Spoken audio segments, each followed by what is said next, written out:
Herkese merhaba arkadaşlar, kanalımıza hoş geldiniz. Afra Saraçoğlu uçakta paylaşım. Son olarak Yalı Çapkını dizisinde rol alan Afra Saraçoğlu uçakta verdiği post takipçilerin beğenisine sundu. Yalı Çapkını dizisinde 3 sezon boyunca Seyran karakterine hayat veren Afra Saraçoğlu, oyunculuk performansıyla yanı sıra kariyeriyle sık sık medyanın gündeminde oluyor.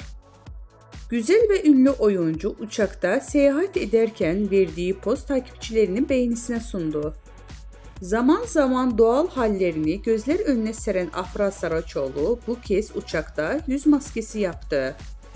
Kulaklığında kulaklık, yüzünde maskeliyle poz veren ünlü oyuncu paylaşımı büyük ilgi gördü. Öte yandan Afra Saraçoğlu yeni sezonda Aile Bir İmtihandır Abim dizisiyle ekranlara dönecek. Ünlü isim imzalı dizide Kenan Emirzalıoğlu ile başrollerini paylaşacak. Bizden bu kadar arkadaşlar. Videolarımızı beğenip kanalımıza abone olmayı unutmayalım. Hoşça kalın.